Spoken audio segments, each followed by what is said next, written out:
Y'all ready to blaze away or what? We are over a year into Tekken 8's marketing campaign. We went from knowing absolutely nothing about it to knowing pretty much everything there is, even knowing things we're not supposed to know, leaks and whatnot. The question that I asked today, what is still missing? I want everyone in the comment section to type out what is something that Tekken 8 has not yet revealed that you are dying to see. I have a few ideas. I want to express those in this video, but I think it's now of course I'm not trying to be like unappreciative. I'm very appreciative of what Tekken 8 has given us already. I always compare Tekken 8 to Street Fighter and Mortal Kombat because I'm trying to highlight how above and beyond Tekken 8 is going. Street Fighter 6, they made a good effort. You know, they did the World Hub, they did the Street Fighter Lounge or whatever it's called. I don't know. All these names is confusing. But they tried with Street Fighter, is the point. They revamped the fighting styles, they added new mechanics, new characters. They made it really interesting. Mortal Kombat, they did the bare minimum. Tekken 8, they're going above and beyond. We've seen so much stuff about the game and there's so many reveals left to be made. This game is doing everything and I appreciate that. Out of the three, I think we got the luckiest with what Tekken 8 is offering. Just not in terms of gameplay, because gameplay, everyone will pick their favorite, right? Oh, I like Street Fighter's gameplay, I like Mortal Kombat, I like Tekken, right? Not that. I'm talking about just the actual amount of content. Tekken 8 will take the most hours to complete than any of the other games, and that's just a statistical fact. Arcade, Tekken Lounge, the story, the what ifs, they have endless, the Ghost AI, they have an endless amount of content in Tekken 8, and I appreciate that. But still, just for fun, the question, what's missing from Tekken 8? Me personally, two things come to mind. One is team battle. Team battle, in my opinion, is necessary for Tekken now. Like, it's always been necessary. I think team battle is really fun. So let's get the fun aspect out the way.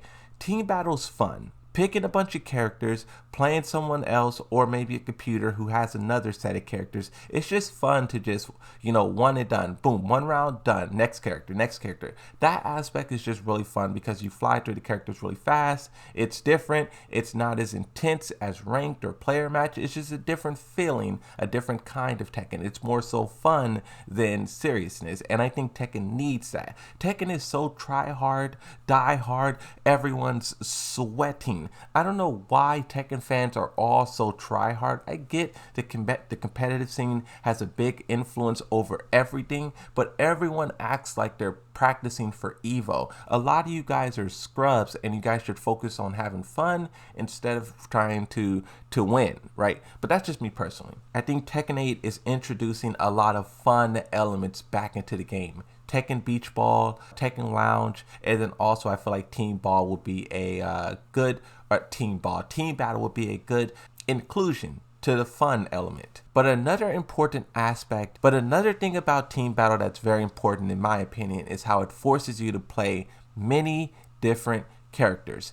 Tekken has this massive roster, the biggest roster out of the three fighting games, but there's no real motivation to try a different character. Unless your character's not in a game, unless your character get gutted in like a patch update where they nerf them into the ground, or unless you think another character is cool and you want to try them, there's no reason for you to switch characters. And when you have a massive roster, the power levels is always fluctuating. I think having a reason to play all of those characters is needed. Like, if you think about Tekken 7 had 51 characters. How many of you guys tried all 51 characters?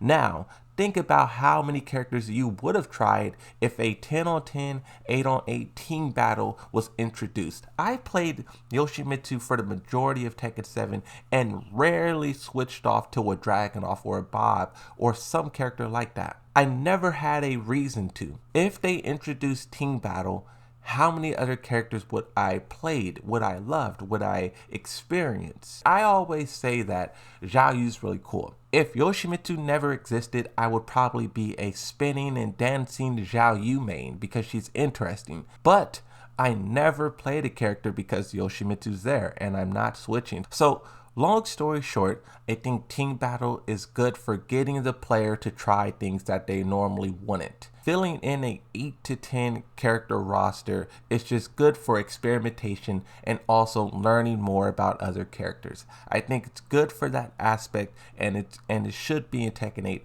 for that reason. Fun and learning. Kind of the same things that Tekken Ball made a return for. Harada said it's fun, but also it helps the player learn just some small aspects of Tekken. Timing, spacing, this and that. Let's move on to the next thing that I think is missing from Tekken 8. Moonlight Wilderness. So before Tekken 8 was even announced, right, every month, every week on the Tekken subreddit, you would see people say, oh, Moonlight Wilderness, they should bring it back for Tekken 8. Oh, this best stage ever. Oh, the music is iconic. Everyone agrees that this should be in Tekken 8. Everyone agrees that it's the best. They haven't yet revealed it. So far, we have about 12 or 13 stages announced. There's a total of 16, so there's like 4 or 5 stages left to be announced. What are the odds that one of those remaining stages is Moonlight Wilderness? It's possible, but when you think about the 6 characters we have left, 3 of those characters will definitely have a stage, their own stage, so that leaves probably like 2 or 3 left. What are the odds one of those is Moonlight Wilderness? I think the odds is kind of low. And the reason why is because what they did with the base roster of the game. Eddie, Armor King not being there, just fan favorites like Anna not being there.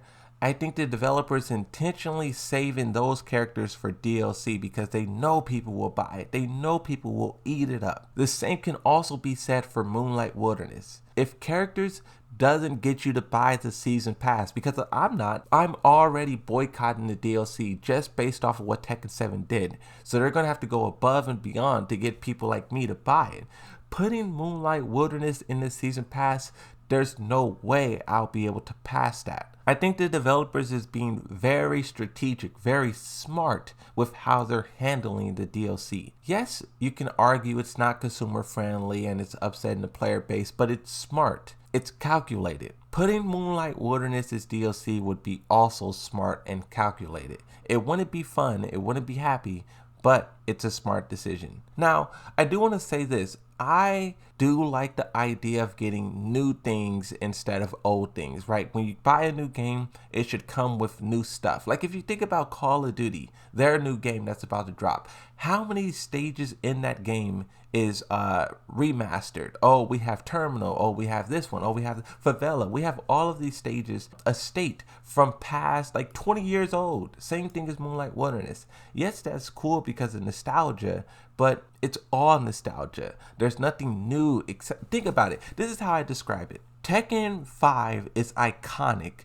20, 30 years later, these games are burnt into our memories. They're beloved. If you fill out the entire game with remastered stages like Call of Duty's doing, in 20 years, what will be iconic about that game? It will all just be a clone, a copy and paste of another thing. Maybe franchises don't really care about that. They're not thinking about 20 years in the future. They're thinking about now. How much money can I stuff in my pockets now is what they're thinking about.